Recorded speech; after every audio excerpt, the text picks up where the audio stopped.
Francisco Cerda, socio fundador de Good Company, consultor en estrategia y cultura de las organizaciones. Me cuesta hoy día. Bien, se entiende. Muy bienvenido, Francisco. Muchas gracias. Aysén Echeverri, abogada, ex ministra de Ciencia, ex directora de la NIT, directora también de Asuntos Públicos en la consultora Crítica. Muy bienvenida, Aysén. Muchas gracias, buenos días. Y Marcelo Trivelli, presidente y fundador de Fundación Semilla. Hola, bien. Días también. Buenos días. ¿Cómo están? ¿Cómo los toma Bien. este día viernes? Muy bien. Ya, vamos a partir y quiero comenzar con Aysén. Ya, yo siempre digo que tengo este sesgo de que cuando hay una mujer y Las damas primero. por ahí partimos. Vengo a hablar de eso, de hecho, Sí. entre otras cosas. De la falta en muchas cosas donde las mujeres como que no están muy presentes por diversas razones. Pero tú quieres partir, Aysén, con un tema de la contingencia, ¿no? Que Sí. son las declaraciones de la ministra de Ciencia. Sí, que, pucha, yo sé que es viernes y uno trae temas más livianos, pero les prometo que Pero lo tenemos el fin de intenté semana para digerir y reflexionar y conversar. y no pude, de verdad que no pude. Y en lugar de traer como un tema específico, que es lo que siempre hacemos, traigo una recolección de hechos para que los discutamos, porque Buena. creo que están pasando cosas que va tan rápido, a una velocidad tan Sí. frenética, que nos cuesta acumular todos los temas y verlo en un panorama completo. Así que, si me dan unos minutos. Yo tengo 46 años y desde que tengo conciencia hay dos como principios o pilares fundamentales sobre los cuales he construido mi carrera, pero también he visto se ha desarrollado el país. Uno es que los hombres y las mujeres somos iguales, que tenemos iguales derechos, que tenemos igual derecho a participar, en fin. Y el segundo es que la evidencia y el conocimiento permiten que los países avancen y se desarrollen, ¿verdad? Y la evidencia es fundamental para las políticas públicas y es fundamental para que las empresas innoven y es fundamental. En fin. Pero ¿qué hemos visto los últimos meses ya? Porque se empieza a acumular de meses. En cuanto al conocimiento. Un presidente que se refiere a la producción de conocimiento como libros bonitos. Una ministra de Ciencia que en las últimas semanas ha puesto incluso en duda que las ciencias sociales y las humanidades, que lo conversábamos la vez pasada, son fundamentales para la comprensión de la sociedad, son parte del mandato del Ministerio de Ciencia, lo pone incluso en duda. En alguna entrevista dijo, bueno, estos proyectos a lo mejor los debería financiar otro ministerio, ¿verdad? Como el Ministerio de la Cultura o el Ministerio de la Educación, cuando es evidencia que se genera, pensamiento crítico que se genera principalmente en las universidades. Donde además pareciera ser que el rol que nos queda a los seres humanos cuando uno escucha la forma en cómo la ministra de Ciencia se refiere a estos temas, es que vamos a ser entrenadores de algoritmos de inteligencia artificial. Y que incluso ayer, no sé si lo vieron, pero filósofos, historiadores y profesores se deberían dedicar a ser vendedores o al servicio al cliente a propósito de la irrupción de la inteligencia artificial. Eso se dijo, ¿verdad?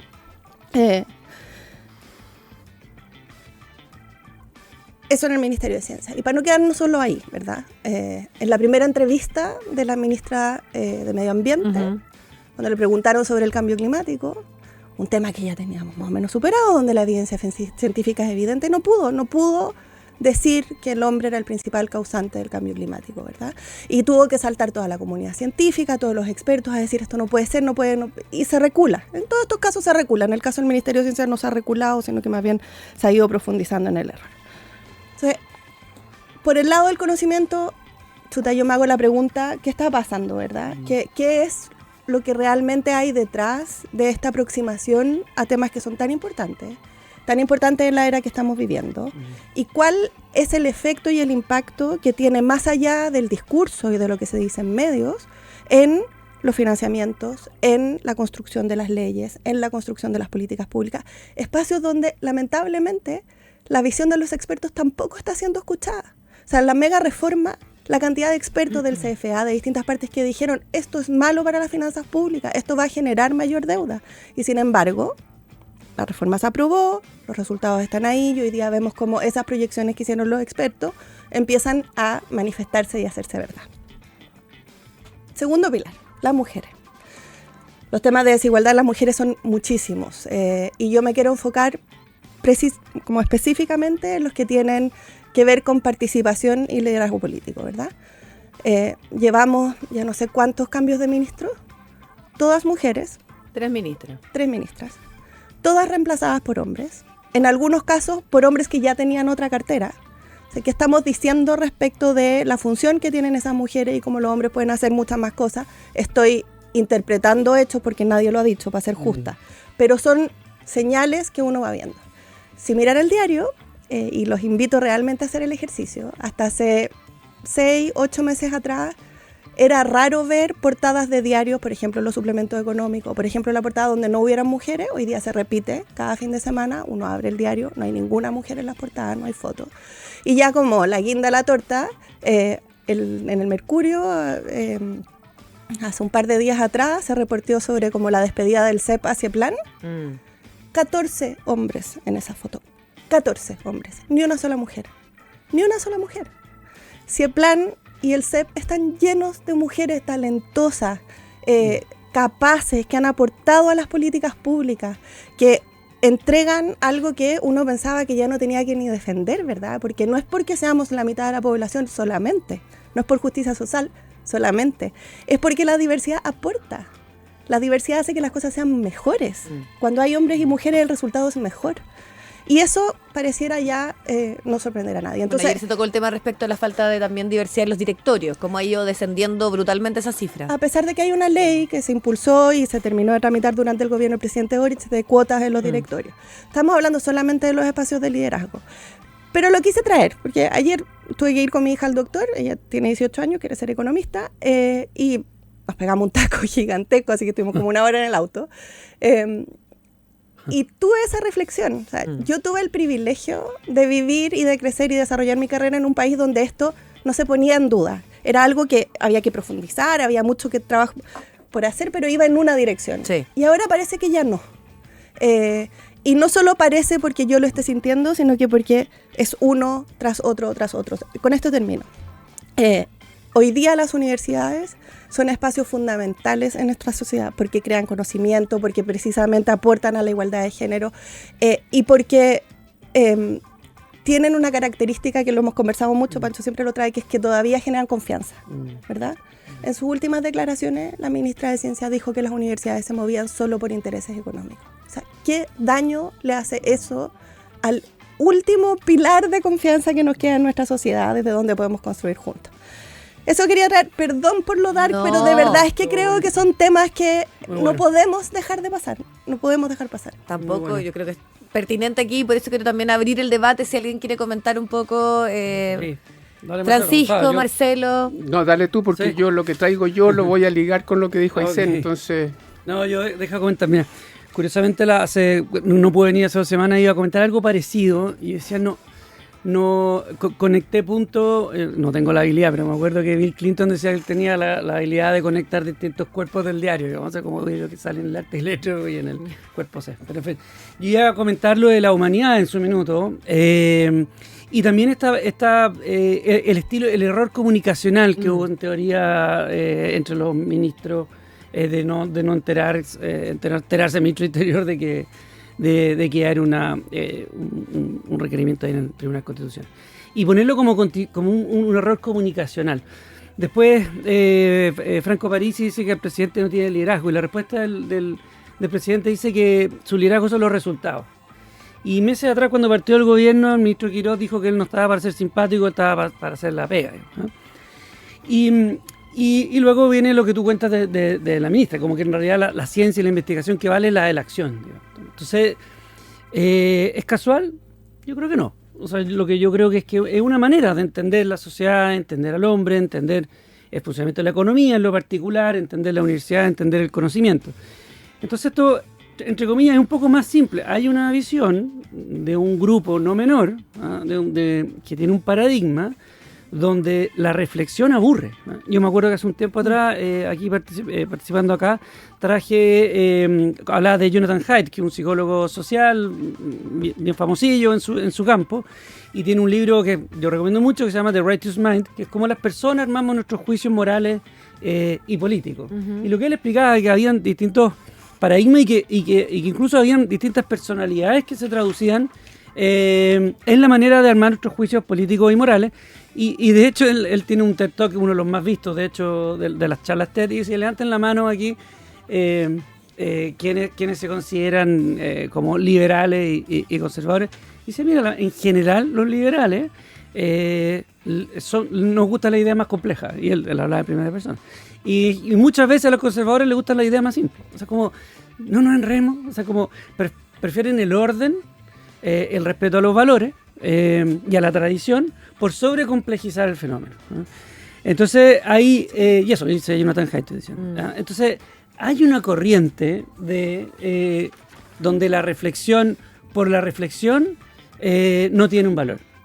Y eso está estudiado y una corriente que ocurre en el mundo. O sea, si ya lo queréis si hay que explicar el tema, entonces ya es mala la explicación, por ser compleja, ¿no?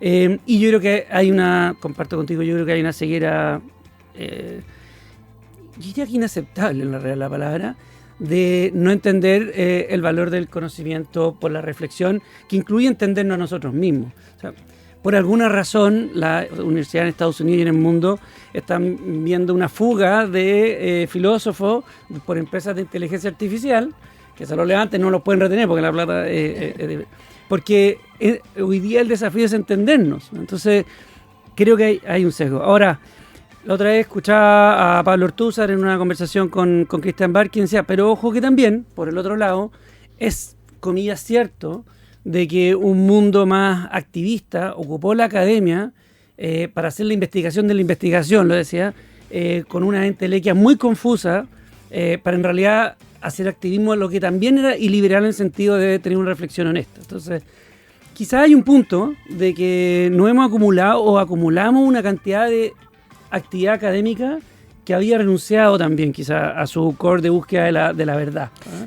Y esta es una respuesta, ahora una respuesta que a mí en lo personal no me gusta nada y me parece muy pobre intelectualmente, pero sobre todo muy irresponsable con la República, ¿no? Y así que bueno, no alcanzo a tocarlo del tema de las mujeres, pero comparto contigo ahí la opinión de Francisco, y creo que es bastante más grueso el tema. Pero hay un punto relevante que es cómo se están comunicando las cosas, porque uno podría decir, ya, demos el beneficio de la duda, que tal vez lo que quiso decir ayer la ministra de Ciencia era más bien que cuando dice esto es como agente de venta que deben transformarse los profesores respecto a la IA, es como ese profesor la utiliza y después sabe cómo comunicársela a su estudiante. Uno asume o quiere creer que eso era un poco lo que ella buscaba decir. El tema es también cómo se están comunicando estas cosas, porque al final, sumado a lo que tú planteabas, Aysén, cuando ella hace esta alusión a las humanidades, ella además es profesora de filosofía o estudió licenciatura en lengua y filosofía, si no me equivoco, en la Universidad de La Serena. Es como anular, no sé, tiene como una carga el lenguaje. Pasa que si tú vas juntando una cosa con otra, ya hay un patrón. Como esto no importa. O sea, yo entiendo, hay que verlo de la buena fe y efectivamente yo no me pierdo el contexto. Pero eso me pasó a mí. Hemos hablado de este tema en los últimos meses en este mismo panel, ¿verdad? Y mi punto de partida siempre fue la buena fe. Varias veces dije, espero que reculen. Pero hay un problema cuando no se logra entender lo que si esa fue la intención, porque quedó lo otro. Pero y cuando eso pasa, no una, no dos, sino que pasa cada vez, ya es difícil ver que hay error o que en verdad somos nosotros los que estamos entendiendo mal. Aquí hay una visión, esa visión es clara, vamos para allá, y esa visión es lamentablemente impermeable a los argumentos de las personas que saben de esta materia. Claro, tú dices, por eso se hace una recopilación y un poco lo que tú expones, no es solo casual, y si fuera casual y no se entendió bien, no se está comunicando de la forma más idónea, porque probablemente tú dices que acá hay una cosa más, y ustedes también comparten como ideológico respecto a cómo se ven estos temas. Pero además es a la semana siguiente de haberlo lo de la Vega. En la semana pasada. Marcelo...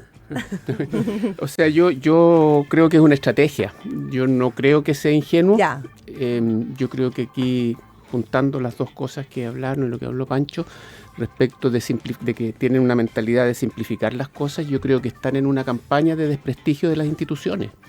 No tengo ninguna duda de que están desprestigiando las cifras cuando cuestionan la CACEN, las cifras cuando cuestionan los informes del Consejo Fiscal Autónomo, cuando cuestionan a las universidades, la investigación científica. O sea, aquí hay un tour de demolición de la confianza en las instituciones. ¿Cuál es la contramoneda de eso? Piden en una reforma constitucional 8 meses de políticas dictatoriales para el presidente de la República, porque las instituciones no están dando respuesta. O sea, yo lo veo clarísimo. Esto no es casualidad, esto es una estrategia, y es una estrategia en todo el mundo, ¿eh? No es solo aquí en Chile del gobierno de todo el mundo. y la cita de Hannah Arendt, que más o menos que dice que la gente no miente para que le crean, o no hacen fake news para que les crean. Es una estrategia para que la gente no crea en nada. Exacto. Se relativiza todo. Y cuando nadie cree en nada, entonces llega San Salvador, Con una respuesta. autoritario, dictador, todo el poder en sus manos, con una respuesta que al final nos termina coartando las libertades a todos. Ese era mi tema hoy día, pero calza perfectamente bien con lo que ustedes yo todavía han no quiero dicho. creer que es una estrategia. Pero no hay que ser ingenuo, No, Pancho. no, O sea, yo te respeto, respeto yo tu también opinión, te pero... digo que no quiero creerlo, digo que no. Ahora, Me parecería muy duro. por permanecer, yo por eso decía que vengo con un ánimo de que le decía a la Fernanda, a la productora ayer, como de verdad, perdón, pero ando de verdad como en un estado de ánimo no muy positivo para ser viernes, pero el miércoles me invitaron a una actividad en la Academia de Humanismo Cristiano para hablar sobre inteligencia artificial, soberanía, geopolítica. Y uno de los alumnos de la universidad levantó la mano, había dos expertos, estaba yo, y preguntó, bueno, pero, ok, todo lo que están diciendo ustedes, esto es un desafío gigante, están pasando todas estas cosas con las humanidades, pero ¿qué hacemos? ¿Qué podemos hacer? Me quedo como pegada la pregunta porque no tuve realmente una respuesta y que he estado reflexionando estos últimos días de qué hacer, ¿verdad? Y creo que las herramientas las conocemos siempre. Conversar es una de ellas, debatir los puntos, no dejarlos pasar, porque muchas veces uno se inhibe de entrar en la discusión porque, bueno, ¿para qué voy a pelear? ¿Para qué me voy a exponer? Más encima si publico algo en redes sociales va a venir una avalancha de bots a decirme cosas malas, pero parece que es el momento de que hay que exponerse, hay que hacer ver los puntos, hay que llevar la discusión y sobre todo hay que confiar en que las personas son inteligentes, las personas no son tontas. Bueno, yo creo que es un poco lo que pasó con esta reforma constitucional cuando salió gran mayoría de los abogados constitucionalistas, incluso también podríamos decir algunos de derecha, cuestionando lo que significaba. La mayoría diciendo esto en verdad es una situación como impensada para el país, darle esa atribución y ni siquiera pasar por el Congreso y con la laxitud, con la posibilidad de espiar. Y bueno, y ahora ya por lo menos el anuncio estaría haciendo que se estaría pensando en no prosperar. Claro. A mí lo que me preocupa es que Chile es un país que ha sido respetado por sus instituciones. Sí. En general, no funcionan al 100% porque no hay obra humana que funcione al 100%, pero tenemos un reconocimiento a nivel mundial de que Chile es un país republicano institucional. Entonces, cuando empiezan a saltarse las instituciones, es súper complicado, que es lo que decía antes. Te puse el ejemplo de estos 8 meses para tener poderes absolutos en manos del presidente. Pero también en el tema económico se creó un comité, el ministro de Hacienda, Quirós, preside un comité que nadie sabe quiénes forman el comité, que no tiene actas el comité, que le da un fast track, un apuro para sacar proyectos. Y, oh sorpresa, uno de los proyectos es de su hermano, que además tiene un informe negativo de Cernagiomín, saltándose toda la institucionalidad. Entonces tú dices, ya no es casualidad cómo se cuestiona la institucionalidad, la permisología que han venido desde ese tiempo. ¿Sí se puede apurar los permisos? Sí, se pueden apurar, pero no de manera arbitraria y sin instituciones. O sea, siempre el trabajo hay que hacerlo a la luz de las instituciones, que nos ha costado tanto construir y que no cuesta nada destruir. Yo en eso veo signos de corrupción. Una persona, permisología, y la gente dice, es que necesitamos empleo, necesitamos inversión. Pero se están saltando al Cernagiomín que dice, en las dunas de Concón, que ya lo vimos con el edificio Kaminsky, con los socavones, no se puede construir. Va y lo aprueban. 43 millones de dólares, el hermano del ministro de Hacienda metido en ese, o sea, socio de ese proyecto. Estamos en nuestro panel de ideas, Marcelo Trivelli, Aysén Echeverri y Francisco Cerda. Vamos a hacer una pequeña pausa musical. Ya estamos de vuelta junto a Francisco Cerda, socio fundador de Good Company, Aysén Echeverri, abogada, ex ministra de Ciencia, ex vocera también, ex directora de la NID, y Marcelo Trivelli, presidente y fundador de Fundación Semilla. Bueno, estábamos con muchos temas de la contingencia, pero creo que, Francisco, tú no sé si alcanzaste a exponer el tema que traías hoy a debate, o, No, o hay creo que no algún está. punto que queremos hacer. Tú dices, no, me lo guardo. No, puedo hacerlo, digo que no lo he hecho. Ya.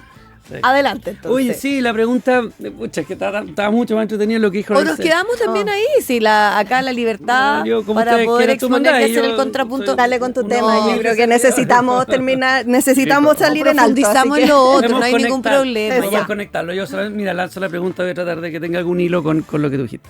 No, la pregunta es, a propósito del desempleo y la inteligencia artificial además, es ¿qué pasa si volvemos a crecer pero no crece el empleo? Ya. ¿Qué pasa si la economía se recupera pero el empleo no se recupera? Entonces, lo que yo he visto trabajando con empresas, pero también lo que estoy viendo es que debiéramos distinguir entre productividad y competitividad. Podría pasarnos aquí algunos escenarios. Primero, que hayan empresas que con la inteligencia artificial y otros digan, hoy nos dimos cuenta que podemos producir lo mismo con menos personas. Que hay muchos que dicen que eso ya está pasando y en torno a un 20%. Necesito en torno a un 20% de menos personas. Ahora, ¿estaría mal? ¿Estaría bien desde el punto de vista económico? ¿Estaría mal desde el punto de vista del empleo? ¿Qué hacemos con esas personas? Hay algunas empresas que a lo mejor no se van a subir ni siquiera para mejorar su productividad. Por lo tanto, esas son las que un tercer grupo un segundo grupo que estaría probablemente en riesgo de subsistir, porque no van a ser ni más competitivas desde el punto de vista del ingreso, la oferta, ni tampoco más eficientes desde el punto de vista de los costos. Lo que yo veo, lo que me complicaría más es que como empresa, como economía, como sociedad y como personas, no agreguemos más valor en la era de la IA. Entonces mi pregunta sería, ¿tenemos las empresas, tenemos los liderazgos, tenemos una economía que se va a lograr subir al carro de la nueva economía con la inteligencia artificial? Y en ese contexto, ¿con qué empleo vamos a quedar? Yo tengo grandes dudas que estemos teniendo esa conversación. A mí me parece me parece bien, o sea, me parece muy bien que hayan reformas que estimulen la economía. Eso no nos hemos dado cuenta que estamos en un problema de ingresos, en fin, hay mucha gente pasándolo muy mal, en fin. Pero creer que la conversación, como lo hemos dicho otras veces, se va a agotar en mejorar ciertas condiciones, supuestamente, y no hacernos una pregunta sobre el contenido de cómo agregamos más valor, y que ojalá ese valor se traduzca más en empleo, me parece una reflexión que no podemos dejar de tener.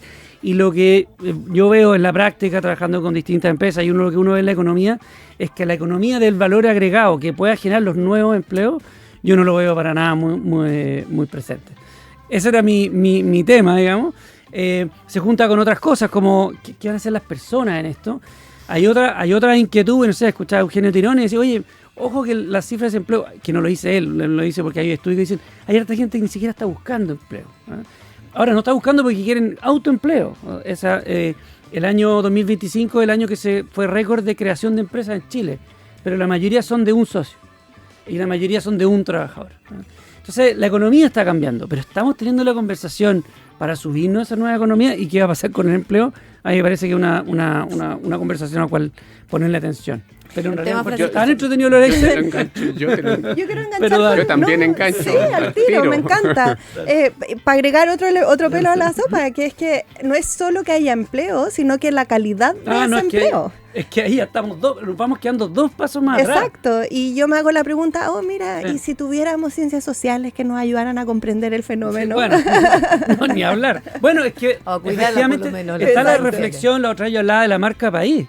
Como, ¿qué país vamos a ser? ¿Cuál va a ser nuestro valor agregado como conjunto? ¿Cuál es el relato? ¿Cuáles van a ser esos atributos? Sí, yo engancho al tiro porque yo estoy rayado con el electroestado, lo hemos conversado en otras partes y creo que las reformas que se han hecho pudieran, yo tengo dudas de que lo vayan a hacer, pero pudieran llevar a crecimiento, no creo que lleven a empleo. Eso es lo primero. Lo segundo es que el crecimiento y la mejora económica va a ser marginal. No vamos a dar un salto grande, va a ser medio punto más, un punto más del PIB, vamos a reducir el empleo un poquito, pero no va a ser, y creo que en esta lógica de pensar a Chile como un electroestado, una reconversión de la economía hacia la electricidad, que lo vengo planteando hace rato, hay un rol que es insustituible, el rol del Estado. Y creo que eso, desgraciadamente, no funciona con la gente que tenemos hoy día, neoliberales de Chicago, que no creen en el Estado. Entonces, cuando uno ve atrás, hace 80 años, crearon la Corfo. La CAP y la Endesa tenían capitales privados. Eran empresas estatales, pero tenían capitales privados. Toda la economía en torno a la astronomía fue muy bien conducida, fue una política de Estado, y hoy día eso genera empleos de altísima calidad, desarrollo universitario, de conocimiento, investigación científica. Eso. Cuando Kennedy dijo vamos a poner un hombre en la luna antes que termine la década, la NASA puso y el gobierno puso la mirada, el propósito, y fueron los privados los que se decían, esto no tenemos por qué mirar el futuro económico para dar un tremendo salto, como que el Estado y el mercado son contrarios. Y en esto hay un rol por la escala que significa convertir a Chile en un electroestado, por la escala, por la magnitud que eso significa, hay un rol insustituible del Estado, y para eso se necesita lo que tú decías, liderazgo, que yo creo que hoy día no hay. Y visión. Y visión. Y visión. O sea, cuando uno mira a los países que efectivamente dieron el salto, llegaron al desarrollo, Corea, Suecia, en fin, muchos, ¿verdad? Japón, China, por nombrar de todos los colores políticos y de todas las versiones de régimen y de sistema, se hizo así. O sea, había una visión de avanzar en una dirección. El Estado tiene un rol de fomentar ciencia y tecnología, de construir carreteras, o infraestructura que sea habilitante, de generar los incentivos específicos. Y en Chile hemos hecho durante años el diagnóstico de dónde están nuestras capacidades. Las conocemos súper bien. Lo que dice Marcelo con el electroestado, ¿verdad? La capacidad de producción de energía renovable en Chile la hemos medido, sabemos, la hemos promovido internacionalmente, es parte de nuestra agenda y de nuestra marca país. Pero es cierto que no va a ocurrir solo, po. O sea, no va a pasar si es que no tenemos algún sistema de, mira, no de planificación, porque ya es como palabra prohibida, pero de coordinación de los actores que hacen posible que aquello ocurra. Y articulación también. Y el único que puede poner la mesa para esa articulación es el Estado. Es solo el Estado, porque ese es su rol y su función esencial. Sí. Ahora es curioso el fenómeno del presidente Frey, que ha estado muy activo y promoviendo una visión de desarrollo, de crecimiento, y muy cercano al gobierno, colaborando como, no sé cuál es su rol, como algo como de embajador. Con la implicancia política que tuvo también eso. O sea. Ni hablar. Pero, o sea, me refiero, hay algunos actores que lo están empujando. El problema yo creo que es cuando se agota que en realidad el plan son las condiciones. A mí me parece que las condiciones es un plan insuficiente. Yo creo que simplemente decir aumento la permisología, bajo los impuestos y tengo un Estado que no se endeuda, me parece que es condición necesaria de alguna manera, pero no es tan lejísimo de ser suficiente. Y con elementos que, bueno, está por verse cómo van a funcionar, pero esta idea de integración tributaria que quedó en la mega reforma, que ya se va a implementar, también, al menos a mí, yo no soy experta en la materia, pero me genera dudas. ¿Cuál es el incentivo entonces para que los dueños de las empresas, en lugar de inviertan en lugar de retirar utilidades? No sé, creo que de nuevo, la incertidumbre que genera el que muchas de estas decisiones y reformas se hagan en base a, como lo que te dice la guata, en lugar de lo que dicen los expertos que estudian estas materias, que proyectan, genera mucha preocupación. Y es la guata y es tener una fe ciega en el sector privado. Yo creo en el sector privado, yo he trabajado, salvo los periodos que estuve en el gobierno, el resto ha sido todo privado y no asalariado, sino que como empresario. Y creo en el sector privado, pero también creo y reconozco el liderazgo que tiene que tener el Estado para los grandes proyectos. Y ahí podría ser súper interesante detenernos también lo mismo que decías tú, Aysén. ¿Qué está pasando con la academia, con la educación? Yo no veo, y también poco hemos escuchado a la ministra de Educación respecto a cuál es el proyecto en esta materia, en lo que le estamos enseñando a los niños. O sea, yo veo que, por ejemplo, hay tendencia en países nórdicos que están dejando las pantallas para volver a leer y escribir por una cosa como cognitiva. Ayer hablábamos de los robots humanoides, de lo que está haciendo China. Ya, esos robots humanoides van a trabajar, o sea, no es que solamente se muevan y nos sorprendan cómo están, ya. Estados Unidos dijo, yo no los voy a traer porque me genera un problema, y lo prohibió Trump. para obviamente potenciar un poco toda su política que tiene que ver con el crecimiento interno de las empresas. Pero esos robots humanoides van a reemplazar a un sinfín de trabajadores. ¿Y qué pasa con esos robots? No exigen derechos laborales, no reclaman. Entonces, va a pasar en menos de 5 años. bueno, y eso ya está ocurriendo Ayer ya. Elon Y Musk ellos lanzó una geopolíticamente están apostando a llenar las fábricas y todas las empresas con estos famosos robots que tienen una capacidad brutal. Entonces yo creo que también esa reflexión respecto al empleo, lo que tú dices del Estado, o cómo pensamos y nos juntamos público-privado a construir algo de cómo se responde la educación, las universidades, la capacitación, yo no lo veo presente, salvo en estos espacios, en los seminarios, como con ideas, con planteamientos. Mira, yo te quiero poner un ejemplo que es esperanzador. Ya. Nosotros en Fundación Semilla trabajamos temas de convivencia y no violencia, brechas de género, brechas generacionales, todo en contextos escolares. Y desarrollamos algunos años atrás unas herramientas pedagógicas en base a juegos de mesa, Ajá. con papel, lápiz, cartón, y durante muchos años, y nos ganamos un premio en la UNESCO a nivel mundial, nos preguntaban, ¿y por qué no lo digitalizan? No. Queremos que la gente pueda tocar la tarjeta, leer la tarjeta, mover la ficha, mover el caballito, el auto, lo que sea, y los resultados son espectaculares. O sea, captan la atención de los estudiantes y no se paran. Toca la campana a los 45 minutos, la hora de clase tradicional, y quieren seguir jugando, lo cual me parece maravilloso. Entonces, eso es esperanzador, se puede hacer, pero nunca hemos logrado que sea política de Estado.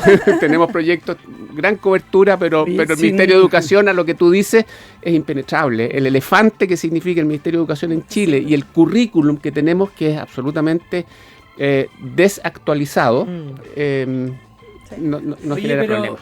Perdón, da para otro programa, pero yo creo que lo podemos hablar en otro programa, de hecho, pero yo creo que yo noto mucho la falta de la oposición en levantar una posición o una postura para hacer una contraparte a esto que estamos hablando. Yo me impresionó, la otra vez hablaba con un líder de Frente Amplio que tiene un rol importante, no voy a decir su nombre, en el gobierno anterior, y hablábamos de esto, como la lejanía con los temas de economía, de empresas, y hoy día la mega reforma pasó con bastante poco contraste.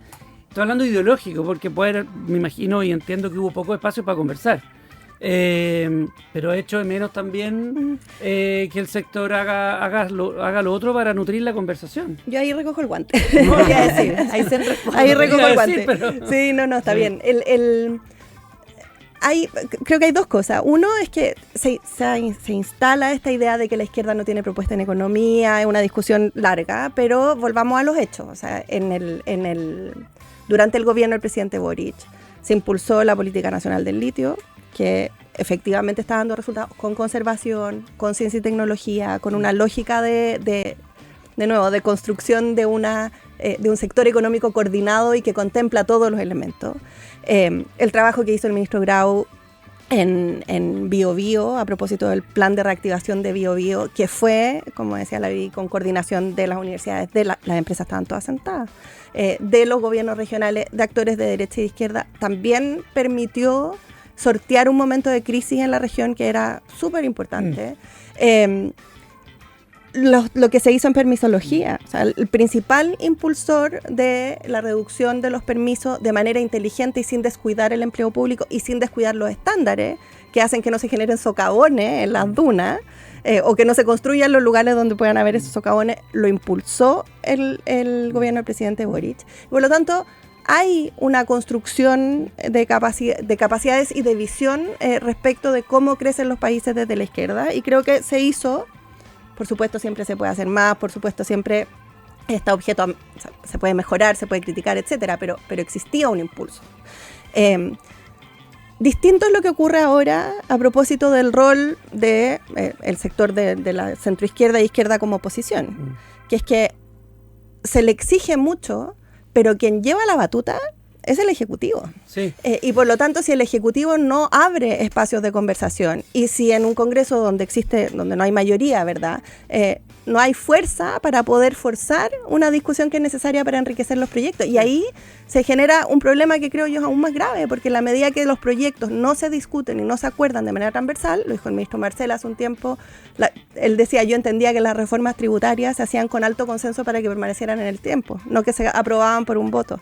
Lo que estamos haciendo es de nuevo socavar las instituciones, restarle poder al Congreso, a la discusión democrática que tiene que existir en el Congreso para el enriquecimiento de los proyectos. Ahora, perdón, yo separaría, y da para otro programa muy entretenido. Eso, porque Sí, yo no, les no, digo Estamos en la hora, estamos en la hora. Muy rápido, no, yo separaría lo que hizo... Palabras al cierre. Sí, separaría lo que hizo el gobierno anterior, porque hizo muchas cosas, no estoy diciendo no, yo estoy hablando un poco más atrás, y además una oposición que no es una oposición. ¿No? Así que, pero da para largo. Sí. Hay varias oposiciones y oficialismo también. Bueno, Francisco Cerda, Aysén Echeverry, Marcelo Trivelli, muchas gracias, súper entretenido, súper interesante y contingente además este panel de idea de día viernes. Que estén súper bien. Muchas Muchas gracias.